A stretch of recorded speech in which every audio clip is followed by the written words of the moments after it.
आजको भिडियोमा मैले तपाईलाई पाइथनमा कसरी कमेन्ट गर्ने भनेर बताउन गइरहेको छु। तपाईले देख्न सक्नुहुन्छ मैले भिजुअल स्टुडियो कोड ओपन गरेको छु। पाइथनमा कमेन्ट कसरी लेख्ने साथीहरु? कमेन्ट लेख्नको लागि सबभन्दा पहिला हामीले ह्याश युज गरेर हामीले कमेन्ट लेख्न सकिन्छ। पाइथनमा तपाईको 3 प्रकारका कमेन्ट रहेका छन्। Single line comment, multi line comment र डॉक्स्ट्रिङ कमेन्ट। सिंगल लाइन कमेन्ट हामीले ह्याश सिम्बल लेखेर लेख्न सकिन्छ। जस्तो कि मैले लेख्छु declaring and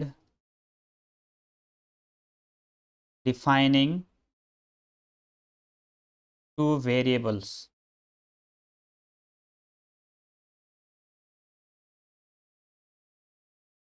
मैले यसरी लेखेँ भने यो कोड पाइथन इन्टरप्रेटरले यसलाई एक्जिक्युट गर्दैन, तर डेभलपर्सले देखेर बुझ्न सक्छ कि यो लाइन पछिको कोड के छ, किन लेखिएको छ यो कोड भनेर छिटो अन्डरस्ट्यान्डिङ गर्नको लागि कमेन्ट युज गरिन्छ साथीहरु। मैले लेख्छु नम्बर 1 भनेर 20 लेखेँ। फेरि अर्को भेरिएबल असाइन गर्छु।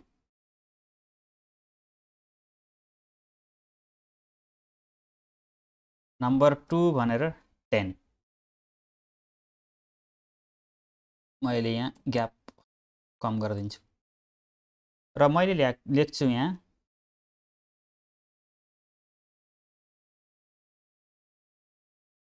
function which takes 2 arguments and returns sum of those. मैले एउटा फंक्सन बनाउँछु f add num भनेर। मैले तपाईको नम्बर 1 र नम्बर 2 भनेर दुईटा आर्गुमेन्ट लिन्छु। तपाईले फंक्सनको बारेमा जान्नु हुन भने बिल्कुल नो प्रब्लम, तपाईले खाली कमेन्ट्सको बारेमा देख्नुहोस्। मैले यहाँ लेख्छु, मैले लेख्छु result equals to number 1 plus number 2। मैले यसलाई रिटर्न गर्दिन्छु।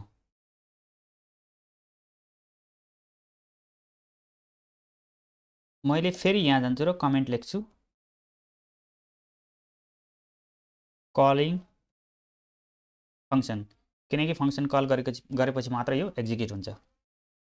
मैले लेख्छु add num अनि मैले दुईटा प्यारामिटर पास गर्दिन्छु जो मैले यहाँ डिफाइन गरेको छु, नम्बर 1 र नम्बर 2। नम्बर 1 नम्बर 2 मैले सेभ गरेँ। मैले एक्जिक्युट गर्छु, तरी हामीले यहाँ प्रिन्ट गर्नुपर्ने हुन्छ। यसलाई प्रिन्ट गरेपछि मात्र यो प्रिन्ट हुन्छ। तपाईले देख्न सक्नुहुन्छ यहाँ आउटपुट आएको छ। वास्तवमा कमेन्ट भनेको कुनै पनि प्रोग्रामको रिडेबल गर्नको लागि हामीले लेखिन्छ साथीहरु। यो थियो साथीहरु सिंगल लाइन कमेन्ट। मैले ह्याश लेख्छु, this is an example of using single line comment भने साथीहरु। फेरि मैले लेख्छु this is another example of using single line comment। हामीले यसै गरेर साथीहरु प्रत्येक लाइनमा ह्याश सिम्बल युज गरेर कमेन्ट युज गर्दै जान सक्छौं, कमेन्ट बनाउन सक्छौं। यदि हामीले चाहन्छौं कि मल्टी लाइन कमेन्ट बनाउनु पर्यो, जसको लागि हामीले 3 पटक सिंगल या डबल कोट्स सुरुमा र अन्त्यमा लेख्न सकिन्छ। जस्तो कि मानुस मैले लेख्छु 1 2 3 पटक डबल कोट स्टार्टिङमा मैले लेख्छु, यसभित्र जो पनि मैले टेक्स्ट लेख्छु त्यो सबै तपाईको कमेन्ट हुन्छ साथीहरु। This is an example of using multi-line comment.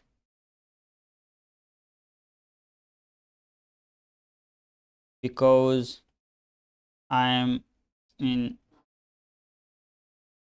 multi-line. This type of comment is used for single line comment as well. यो तरिकाले हामीले कमेन्ट गरियो भने यसलाई हामीले सिंगल लाइनमा पनि युज गर्न सकिन्छ र मल्टी लाइनमा पनि युज गर्न सकिन्छ। मैले यहाँ लेख्छु केही प्रिन्ट लेखेर मैले यसलाई एक्जिक्युट गर्छु। तपाईले देख्न सक्नुहुन्छ यहाँ मेरो नाम डिस्प्ले भएको छ र बाँकी जो लेखेको छ त्यो एज इट इज रहेको छ। त्यो तपाईको पाइथन इन्टरप्रेटरले इग्नोर गरेको छ। यो थियो सिंगल लाइन कमेन्ट, यो तपाईको मल्टी लाइन कमेन्ट र पाइथनमा रहेको छ एक डॉक्स्ट्रिङ कमेन्ट साथीहरु। डॉक्स्ट्रिङ कमेन्ट भनेको पाइथनमा कुनै पनि क्लासहरु अथवा कुनै पनि मोड्युल्स अथवा कुनै पनि फंक्शन्स मा त्यसको बारेमा जानकारी दिनको लागि डॉक्स्ट्रिङ को प्रयोग गरिन्छ। त्यो पाइथनको डकुमेन्टेसन स्ट्रिङ भनिन्छ। जस्तो कि तपाईलाई मैले एक एक्जाम्पल देखाउँछु। हामीसँग पाइथनमा एउटा म्याथ मोडुल छ। इम्पोर्ट म्याथ मैले इम्पोर्ट गरेँ। हामीले डॉक्स्ट्रिङ पत्ता लगाउनको लागि पाइथनमा हामीलाई एक एट्रिब्युट मिल्ने गर्छ। मैले प्रिन्ट गर्छु math module dot underscore underscore doc मा यसरी मैले टाइप गरेँ भने मैले एक्जिक्युट गर्छु। तपाईले देख्न सक्नुहुन्छ यो डॉक्स्ट्रिङ प्रिन्ट भएको छ। मैले यहाँ लेख्छु from random import randint। मैले randint भनेर लेख्छु यहाँ। मैले यसलाई हटाइदिन्छु र मैले एक्जिक्युट गरेँ भने तपाईले देख्न सक्नुहुन्छ यसको बारेमा अहिले बताएको छ। तो यसै तरिकाले हामीले आफूले बनाएका क्लासहरुमा आफूले बनाएका फंक्शन्सहरुमा पनि हामीले डॉक्स्ट्रिङ बनाउन सकिन्छ साथीहरु। जसको लागि मैले एक फंक्शन बनाउँछु डेफ डिस्प्ले नेम भनेर मैले एक फंक्शन बनाएँ।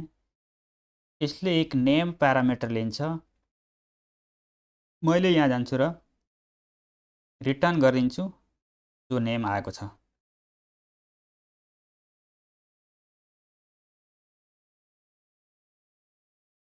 मैले यहाँ गएर लेख्छु डॉक्स्ट्रिङ बनाउनको लागि यसरी लेख्छु this function takes an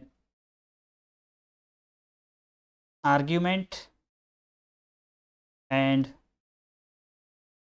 returns the same भनेर मैले लेख्दिएँ। यसलाई सेभ गर्दिएँ। मैले यहाँ जान्छु र यो फंक्शनको बारेमा जान्न चाहन्छु। फंक्शनको डॉक्स्ट्रिङको बारेमा जान्न चाहन्छु। मैले लेख्छु प्रिन्ट गर्न त पर्यो साथीहरु। डिस्प्ले नेम लेख्छु डट अंडरस्कोर अंडरस्कोर doc भनेर मैले सेभ गर्छु। तपाईले देख्न सक्नुहुन्छ same as it is print गरेको छ। कुनै पनि क्लास या फंक्शनको डेफिनेसन पछि हामीले डॉक्स्ट्रिङ लेखिन्छ। तपाईको यो इन्डेन्टेसन पनि यस्तै तरिकाले मेन्टेन गर्नुपर्ने हुन्छ हामीले।